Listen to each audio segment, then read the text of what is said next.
As we know here in the interior, you might be able to afford the loan on your house, but what you can't afford is a $1,000 fuel bill on a monthly basis. So it's the livability factor that I find particularly intriguing. You can build these for a cost that is reasonable, but you can live in them for a reasonable cost. This has huge application around the state. You must be particularly proud to be part of a project like this.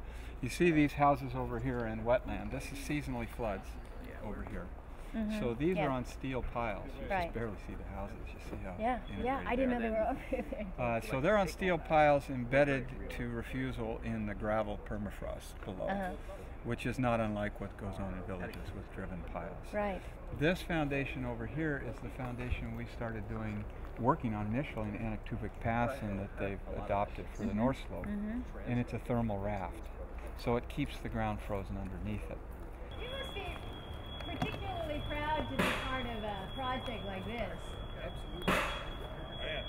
Very cool. Will they let you live here? I wish. I would if I was still a student, but I graduated. You just graduated. You just graduated? One of the best plumbers in the state. The best plumber in the state? Well, those are words of praise. Yeah, those are not necessary. We love working houses. Can you believe this? So what's running through here? That's the ventilation system. Okay. Bringing fresh air into this room. Wow. Aren't they nice? Yes. Right? I mean, this is what is it costing you to build this? Around $200,000 each. We're a little under right now. Yeah. But that is way within the market of our Sure local economy. it is for 4-bedroom. And this is what people need. They need an affordable home. Now that's just the building, it's not the land.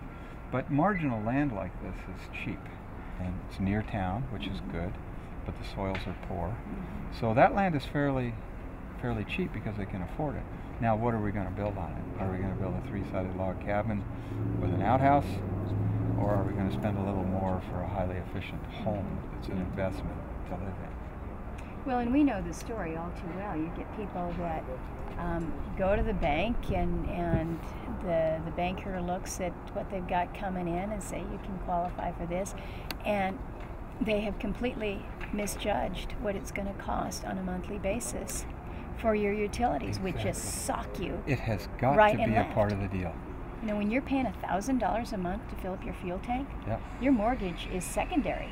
It is. It's all about what you're paying for utilities. So if you can make these as energy efficient as you're really talking about, I mean, that's a game changer. The different techniques that are being utilized for a foundation in an area that doesn't have the best soils, the best grounds for building, which is in so many parts of our state, particularly in our remote rural communities. I'm looking at this and thinking, we've got game changer application in what we're seeing here. It's really very exciting.